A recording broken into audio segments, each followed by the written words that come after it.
Good morning, welcome to The Sunday Show. I'm Martin Geissler. Here's what we've got for you this morning. After an explosive start to the SNP's leadership contest, the three candidates have been fighting it out in hustings this week. I caught up with Kate Forbes. She's been part of this government for several years, but she says now things need to change. I'm standing here as a leadership candidate who thinks we need a reset, who's offering change, not continuity.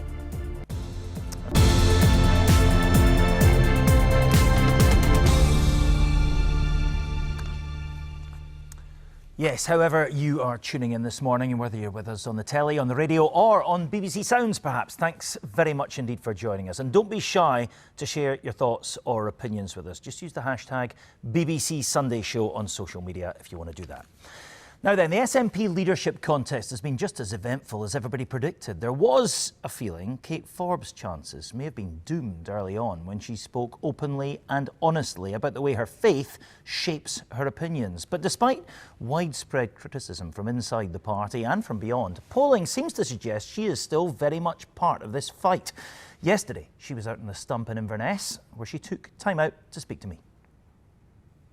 Kate Forbes, I've been reading a lot about the state of the SNP at the moment. It's most commonly referred to, it seems, as a party currently at war with itself. How would you assess, how would you describe the state of the party right now?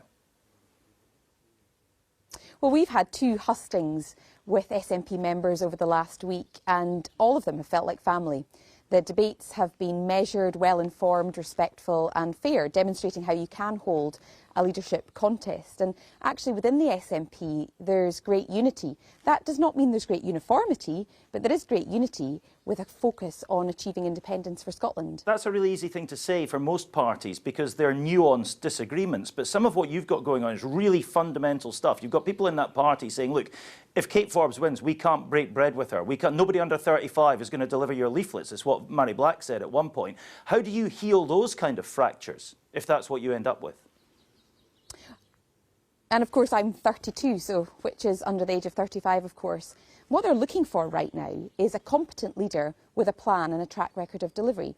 My track record over the last 6 years is of serving my constituents faithfully, of seeing an increased share in the SNP's vote locally and delivering budgets which make no distinction on the basis of who people are, but try and create a fairer country. Now, of course, I believe that Scotland will be fairer, wealthier, greener with the powers of independence. And right now, there's no time to deal with some of the issues like the erosion of devolution, which is constant from the UK government, because we need to pursue that cause of independence through competent government and through using every democratic means to make the case for independence. When you were just setting out your list of priorities there then, health, cost of living crisis, all that kind of stuff, you didn't list independence. Is it falling down? I mean, your opponents would agree with you exactly that they are the public priorities. They're what people are most concerned about.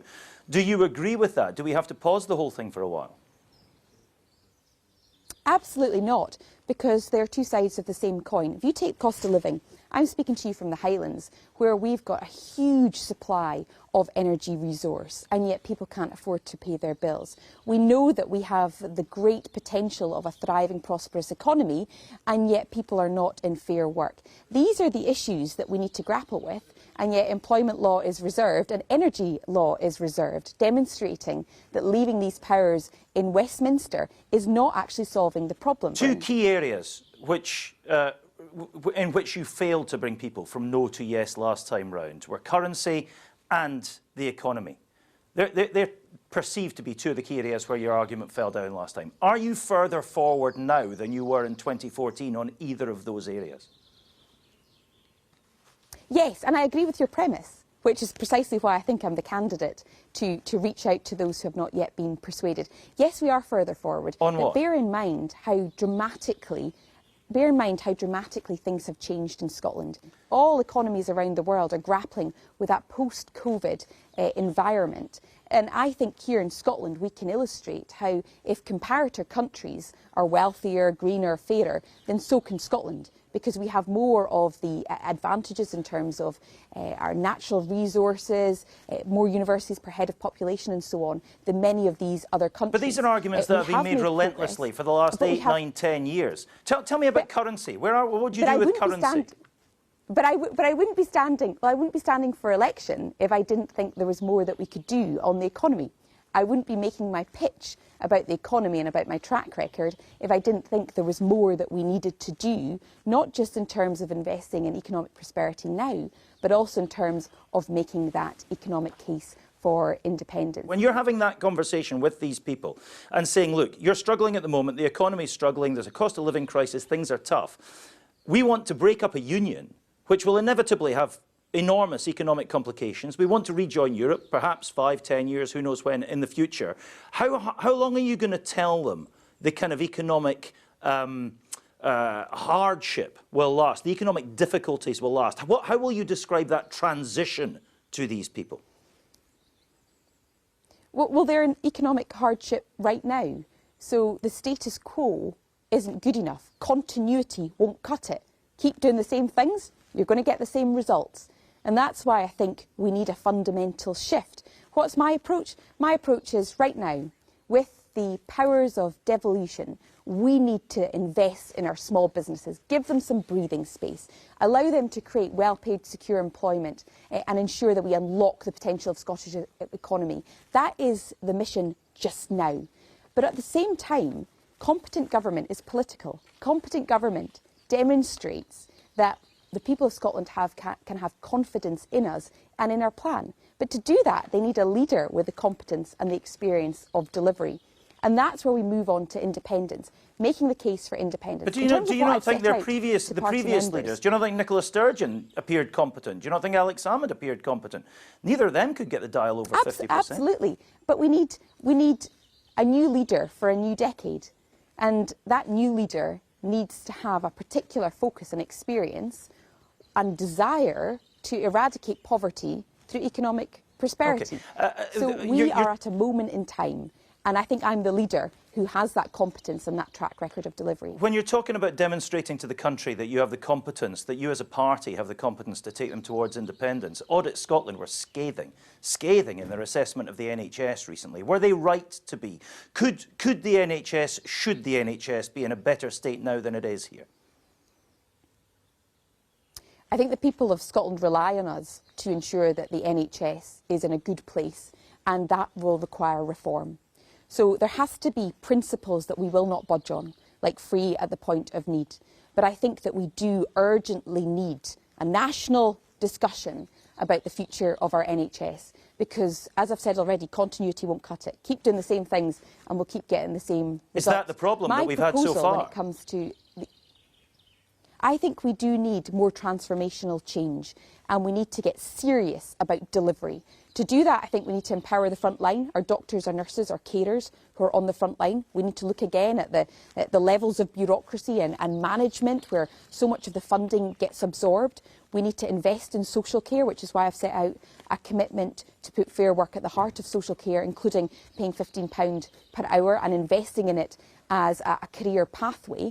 And we also need to ensure that we've got homegrown talent. I want to come back to my original question. These doctors, these nurses, these carers who you're talking about, who need to be helped and given more responsibility, have they been let down by the system as it stands? I mean, my original question was, should we have been in a better place than we are just now?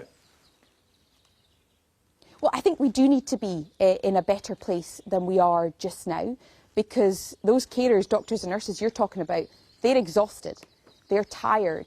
They want to know what our plan is to take the NHS, not just into the next few months, not just to deal with another winter of pressure, but what's the NHS going to look like in the next few decades? Yes. Let's cut to the chase. One of your political rivals, one of your rivals for leadership is the Secretary for Health. I mean, could he have done a better job?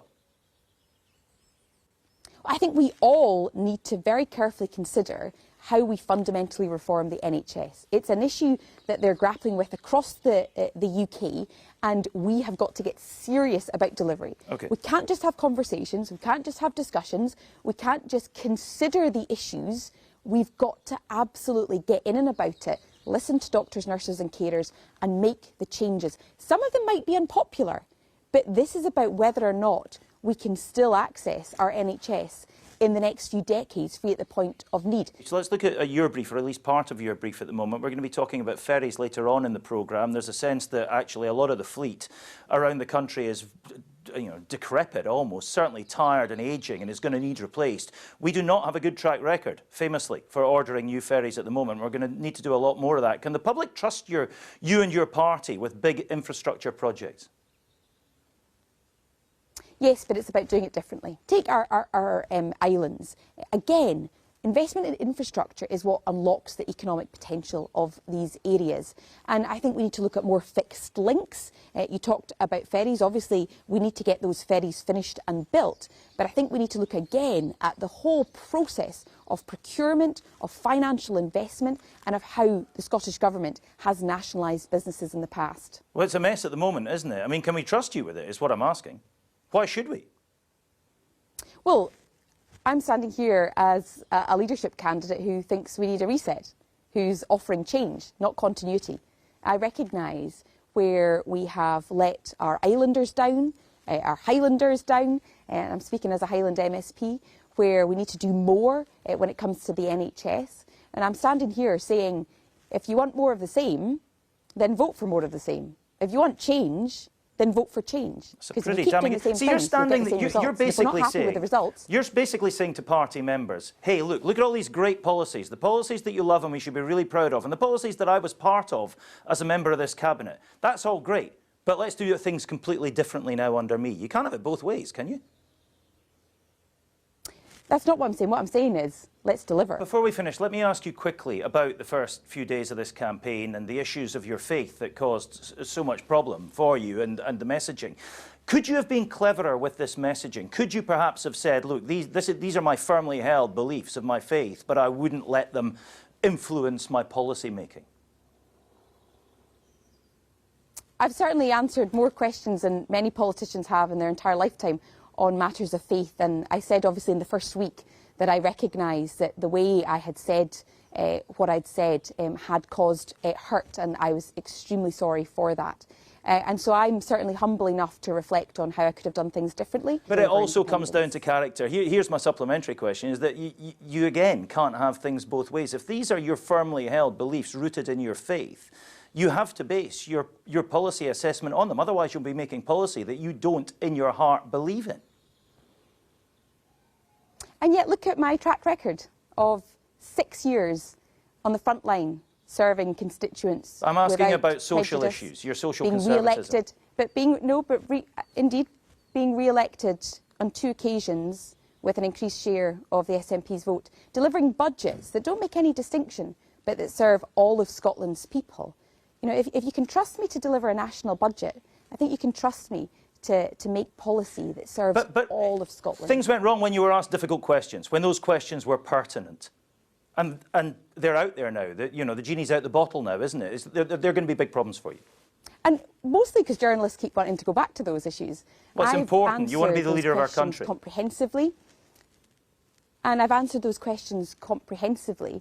And I would appeal to people to recognise that in the last few years, I have served all of Scotland's people faithfully, and that would be my commitment to going forward. Humza Yousaf, Mary Black, Nicola Sturgeon have all made the point in the last week or two that Scotland is, that the SNP is a socially progressive party. Scotland is a socially progressive country. Do you agree with that? Is the SNP socially progressive, centre-left party, and would it continue to be under your leadership? It would. This week alone, I visited some of the Ukrainian refugees that have made Scotland their home, because Scotland welcomes refugees. We have a warm, hospitable heart. We believe in treating others as we would want to be treated. We care about ethics. But you've told gay people that you don't think they should be treated in the same way as heterosexual people should be treated when it comes to marriage.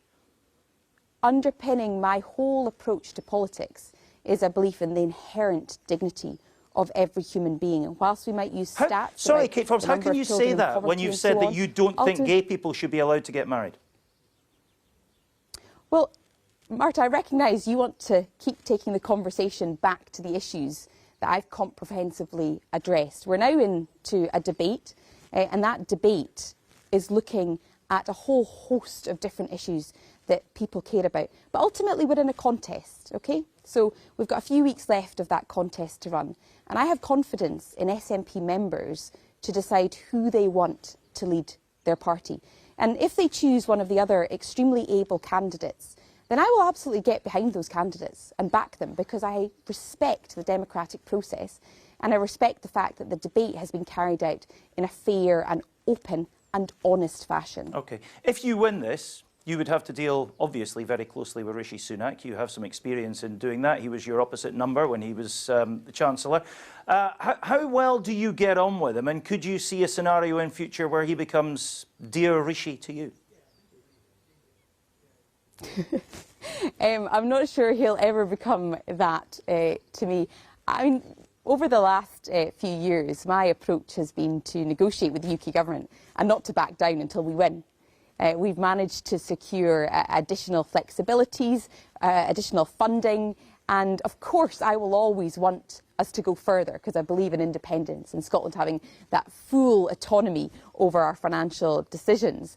But the UK government know that when it comes to dealing with me, I ain't backing down, and I've got a steely resolve to ensure that we get the best deal for Scotland. Well, we shall see, won't we? We shall see in, 3.5 weeks' time. Kate Forbes, in the meantime, thank you very much indeed for being with us on the Sunday Show.